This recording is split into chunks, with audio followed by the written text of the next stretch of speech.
Welcome back. Before we went on break, I was trying to establish contact with our correspondent, Joke Lijadu. She's at the site of a collapsed building in Lekki. Joke, what is happening over there this morning? A sad one?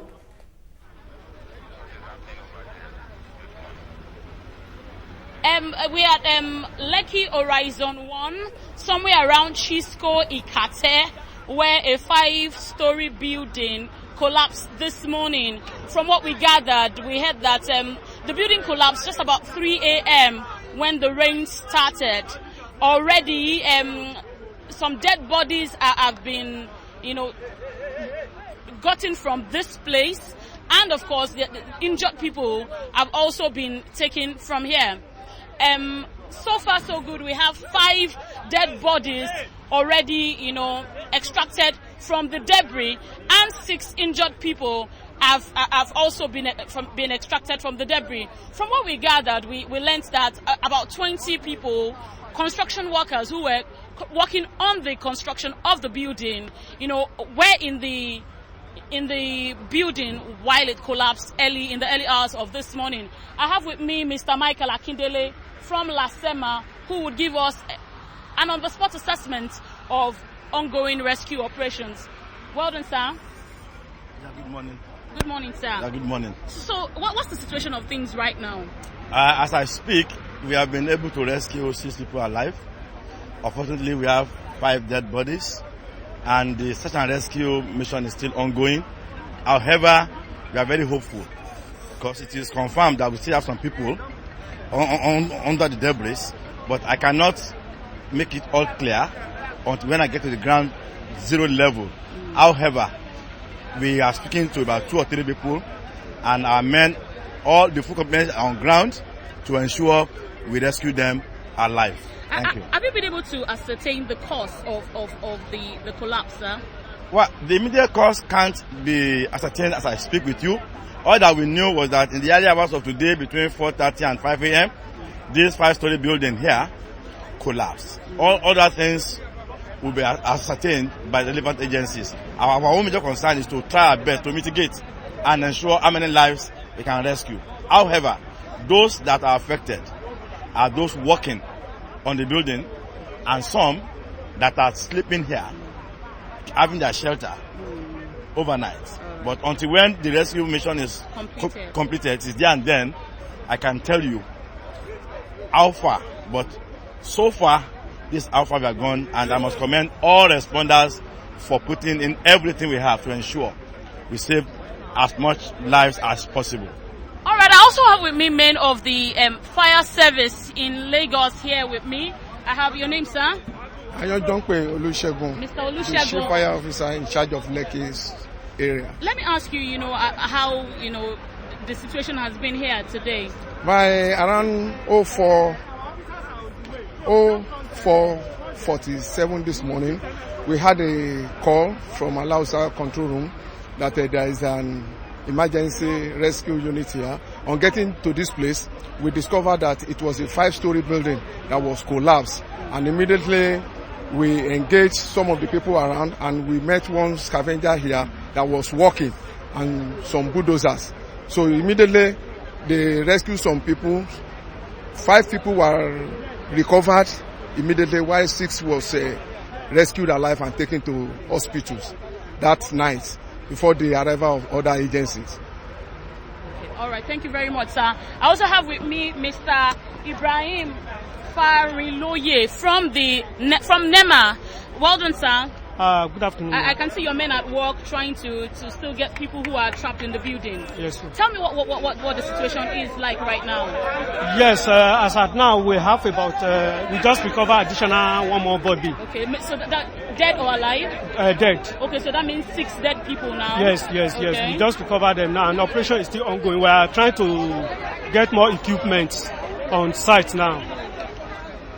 And what's the situation? Have you been able to ascertain how many people are actually trapped in the building? We have not been able, but the workers who are staying there with them said about 3 people our trap where we are working presently now. Okay. So we hope as we are going on, we will work around the clock to ensure that everybody trapped there are rescued alive or dead. All right, thank you very much, sir. Welcome, sir. Well, those are the respondents here responders here at the building collapse site in Horizon 1, Lekki Horizon 1, somewhere in Ikate, Chisco bus stop.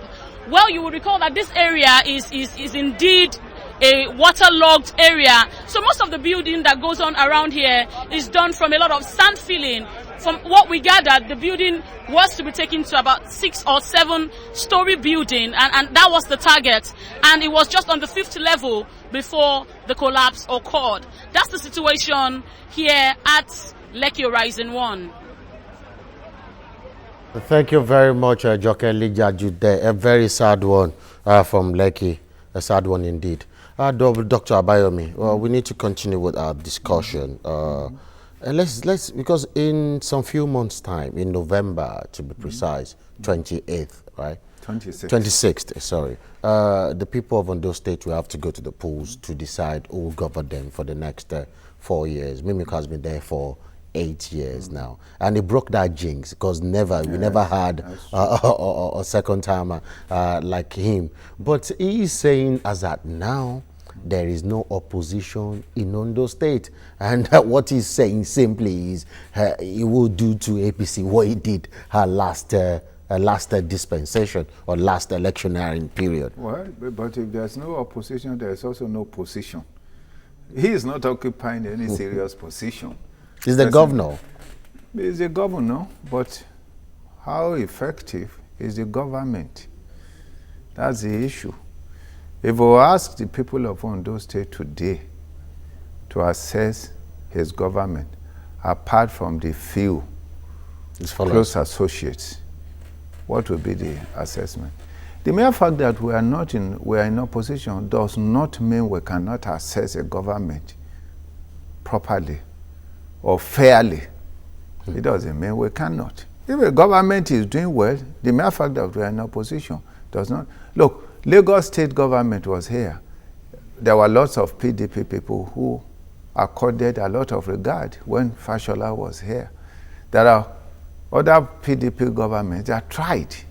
Maybe what he means, like, you know, the last time Lagos went to the polls, Jimmy Agbaje almost gave Ambode a run for his money.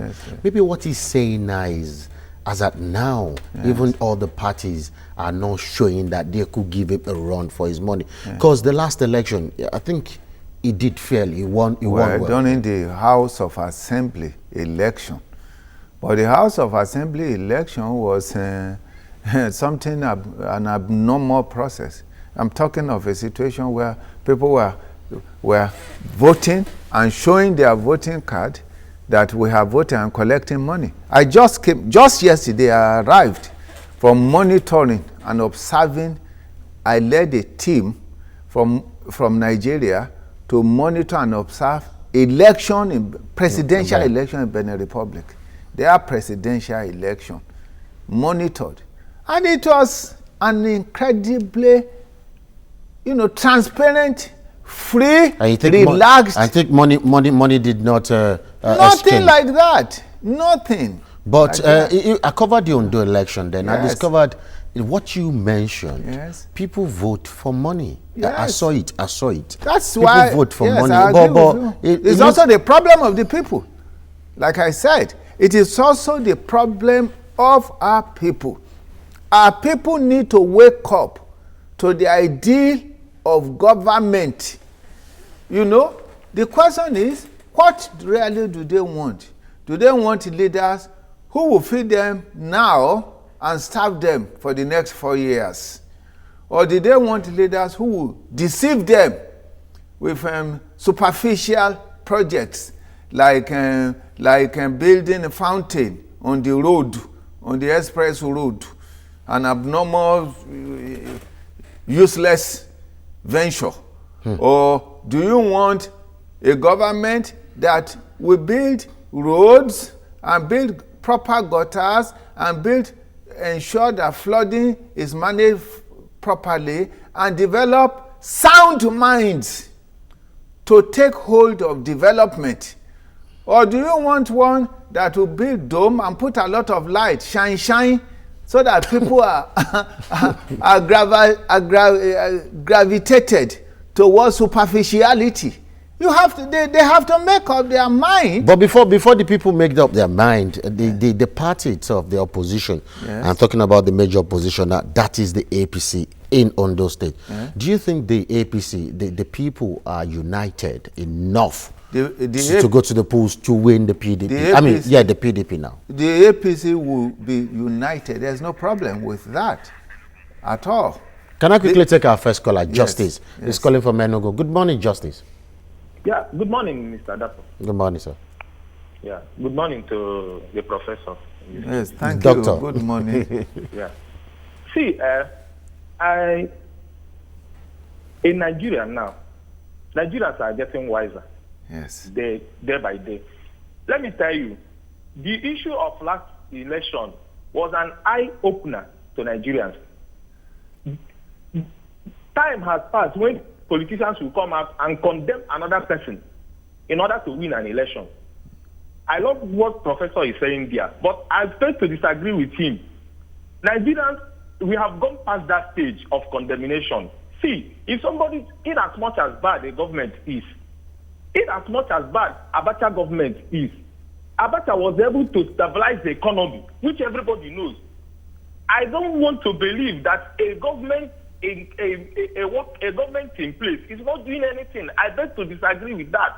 Okay. And I will not want to agree with anybody.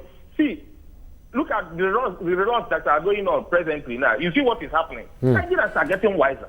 All right, then, Justice, You see now- thank you very much. Simply, Justice is saying that a governor cannot just be bad as bad. Nobody totally is saying bad. that. Is Jonathan's government all bad? You rate government, you put it in a pendulum. You know what I mean? Swinging pendulum, the two sides. You put what he has done in one and put what he hasn't done in one.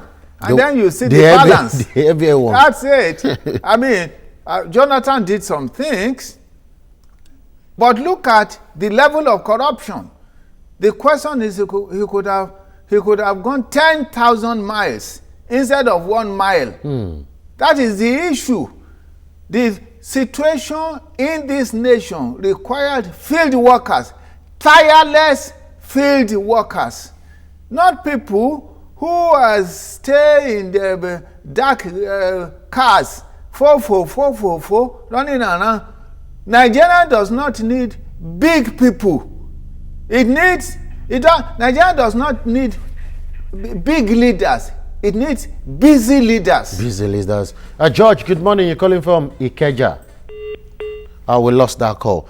Can you explain further what you meant? Nigerians does not need big leaders, but busy leaders. You know the criteria, the big leaders, everything is gathered to meet their need, to please them, to lift them up, to raise them, to do everything. They are big. Too big for our situation.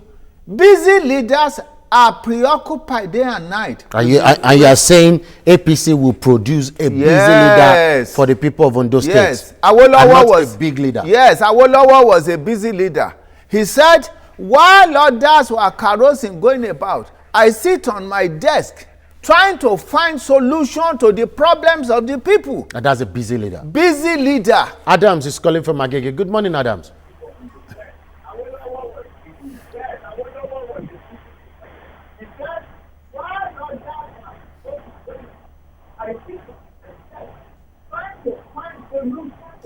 The delay is just too much, Adams. I'm listening to what you were listening to. But if you're there, are you there? Okay. Oh, okay. So, are you saying, let me put it again to you, that the APC is going to produce a busy leader this November? Yes. In Ondo State, yes. In Ondo State? Yes. And it will produce a busy leader through a democratic due process procedure. Are you saying the primaries? The primaries will be very it will democratic? be very transparent. It will be accord with the constitution of APC. Just this morning, I spoke with the office of the secretary of the party, and they made it very clear that nobody is going to be endorsed. And it is not a question of just throwing money all over the place. How many candidates do you have? Is it candidates with, yeah, how many candidates do you think you have now going for the primaries? Yeah, but there are always lots of candidates. You know, but you differentiate serious Aspirants, candidates. yeah. Oh, serious aspirants. ones. There are serious aspirants. There are unserious aspirants. I mean, seriously. If you just... Are you a part of the serious ones? Naturally. I'm running. I will be running for the third time. I have been in the party, building the party since 2004. I've never moved an inch. I've never equivocated. I've never. And you think you have what it takes to rule the Do state? you not think I have what it takes? Is there any Nigerian who does not think I have what it takes? I have stood for something in this nation. I've gone to jail on principle. I have helped development. I have supported the disabled and the sick. I have also made myself somebody out of stubborn effort. Wonderful. Do I not think do I not have what it takes? Judge, good morning. You're calling back again. Dr. Good morning, sir. And good morning to Dr. Abayomi. Dr. Abayomi. Thank you. Good morning. The last caller that said that Abacha, if I heard him well, Abacha stabilized the economy. What indices? What parameters did he use to get that? A man that sent people like Dr. Abayomi, who sit down there away out of the country, and he alone looted $6 billion that we are still managing to recover part of it up to today. Yes. He should tell us how he arrived at that conclusion. Yes. Okay, Judge. Be that as it may. I'm happy that Dr. Abayomi and his wife are coming into the race in Ondo State. Yes. The current governor, I've been to Ondo State, a number of times, and the latest is about 2 months ago. Yes. He's trying, but it is not to say nobody is perfect and nobody is necessarily the best. There is always a better. Okay. There's always betterment in performance. Okay. I believe the group that Abayomi belongs to, if he is able to stay through the party level, he will be a good governor. All right, then. Thank you very much, George. But if that's what he said, and you know there are a lot of criteria that you need to judge, and sometimes you've mentioned your pedigree, lovely pedigree you have there, disciplined man. But you know the people now, because I talked about people still vote for money. Yes. People will believe you're comfortable, you are a professional, but do you have that kind of deep pocket to finance politics the way they do nowadays? No honest worker has deep pocket. Those who have deep pockets in this nation fall into 3 categories. Either you work for government and you manipulate papers, or you are a politician insensitive to the needs of the people through the money you make, or you are a thief or a lawbreaker. If you work honestly and God blesses you, you will have enough to take care of your family, your home, train your children, build a house, and a little extra for the immediate family for difficult times. So where do you think the fund? I'll come to that. Let me quickly take Shegun. Yes. He's calling from Lagos also. Good morning, Shegun. Hello, good morning, Dr. How are you? Fine, thank you. Good morning, Dr. Abayomi. Good morning to you. Well, I think if the political situation and the political arrangement in this country will allow people like Dr. Abayomi to come in, then we may be in for a better time in Ondo State. I'm not from Ondo State, I'm from Ekiti State. Okay. However, I have been following Dr. Abayomi for long, and I think he's a man of integrity. But as at now, does our system permit such a person coming because he does not have the money to throw about, like some money back would do? That's what I was saying, Shegun. But Dr. Abayomi is saying it's not about the money. It's not just about the money. Here, look at what happened last time during Buhari's issue.